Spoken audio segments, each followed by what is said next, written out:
On March 25, 2015, pop music stopped. The biggest band on the planet, One Direction, was at the absolute peak of its power. A global empire. And then, in an instant, he was gone.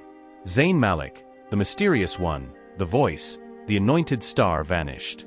The official story was that he wanted to be a normal 22-year-old. But that wasn't the truth. Not the whole truth. The real reason is a story we tell ourselves to justify our own dreams. That if we just get the money, the fame, the adoration, we'll be happy. Zayn had all of it. And it was killing him. This isn't just the story of why a pop star quit his band. It's the story of a golden cage, and the heartbreaking price of escaping. Chapter 1. The Boy Who Could Fly. It all started with a shy 17-year-old from Bradford, England.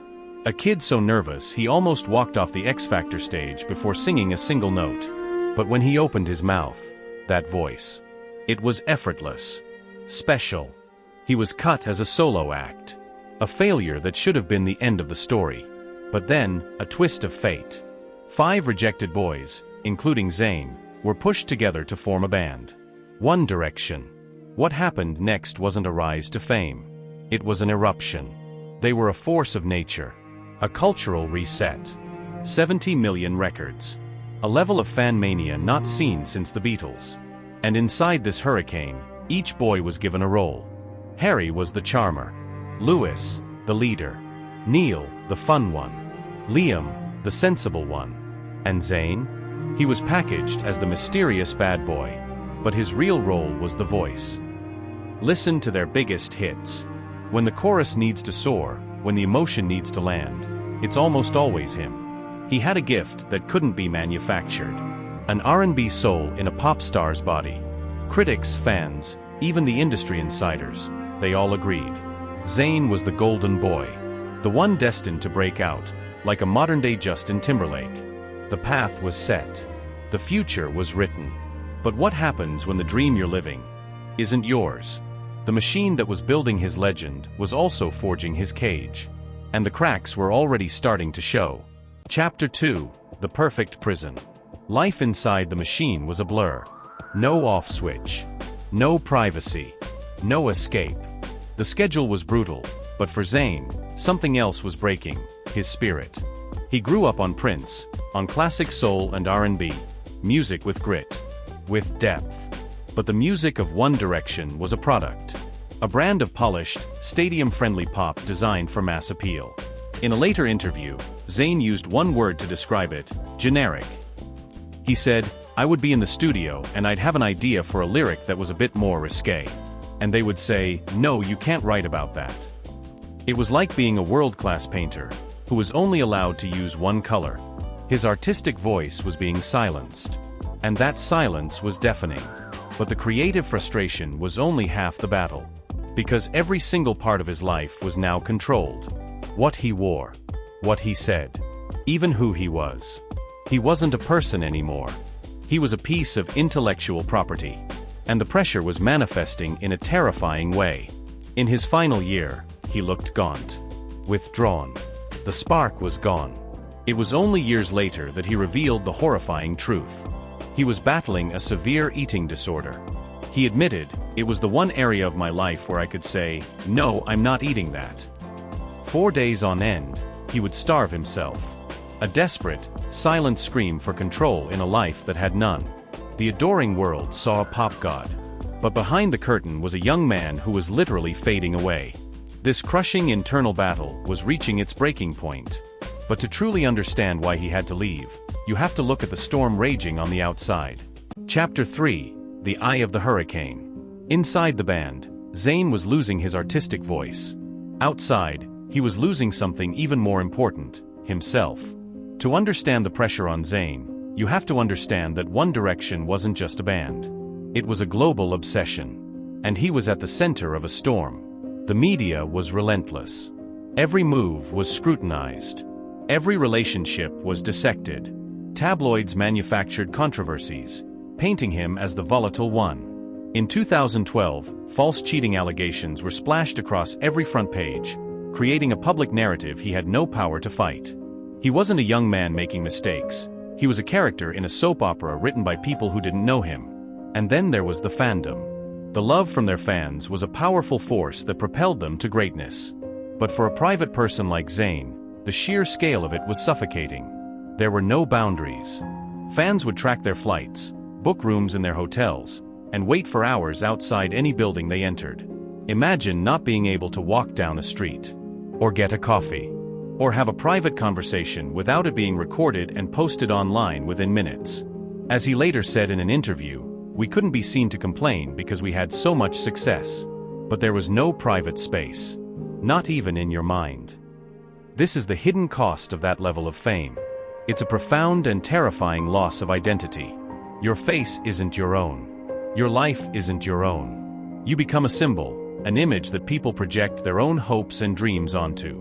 For the other boys, who were perhaps more naturally extroverted, this was a challenge they could manage. But for an introvert, an artist who craved quiet and control, it was a waking nightmare. He wasn't just trapped in a band making music he didn't like. He was trapped in a life that was no longer his. The escape was no longer a matter of if. It was a matter of when. Chapter 4: The Great Escape. And when arrived with the force of an earthquake. The announcement didn't just break the internet. It felt like a detonation in the heart of pop culture. Zayn Malik was out. The machine ground to a halt. Fans were heartbroken. The industry was stunned. He had walked away from the biggest band in the world. At the very top. Who does that? Everyone was asking the wrong question. It wasn't, why did he leave? It was, how did he survive for so long? His first act as a free man? He went into the studio to make what he called real music. And the world held its breath. Was the breakout star theory true? Could he do it alone? The answer was a sonic boom. Pillow Talk was everything One Direction wasn't.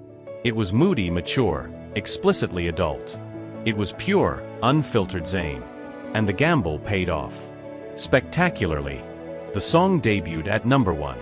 The album, Mind of Mine, debuted at #1.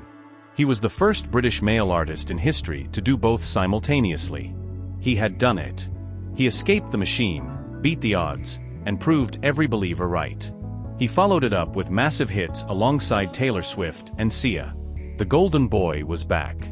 And he was bigger than ever. He had finally won his freedom. But he was about to discover that the most dangerous prisons are the ones we build for ourselves. Chapter 5: The Ghost in the Machine. June 2016. Zayn is booked for a massive homecoming show in London. A victory lap. The stadium is sold out. The fans are waiting. Minutes before he's due on stage, the performance is cancelled. What came next wasn't a press release. It was a cry for help. In a raw, honest post, Zayn revealed the reason. He had suffered the worst anxiety of my career. The admission was a shockwave. This was the man who had faced down stadiums of 80,000 screaming fans for 5 straight years. The mysterious, cool-headed bad boy. But alone, under his own name, he was paralyzed. It wasn't a one-time thing. It was a wall he kept hitting. More shows were cancelled. The man with the golden voice couldn't bring himself to face the stage. The thing he was born to do had become his biggest fear. The irony is crushing. He left One Direction to escape the crushing pressure of performing, only to find that pressure had followed him. It was never about the band. It was about the fame itself. His next albums, Icarus Falls and Nobody Is Listening, were critically acclaimed. The music was still brilliant, but the momentum was gone. Without touring, without interviews, without playing the pop star game, the mainstream music machine moved on. He retreated. His social media went quiet. He vanished from the public eye almost completely.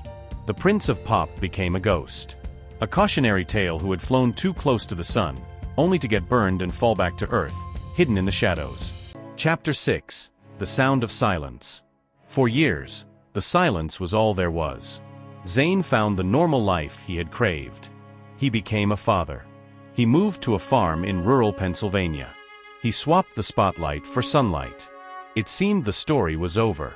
But then, slowly, a sound started to emerge from the quiet. In 2023, he gave his first interview in 6 years. He wasn't the haunted pop star anymore. He was calm, grounded, self-aware. He spoke of his anxiety not as a demon, but as a part of his journey. He followed it with a new album, Room Under the Stairs. It sounds nothing like his past.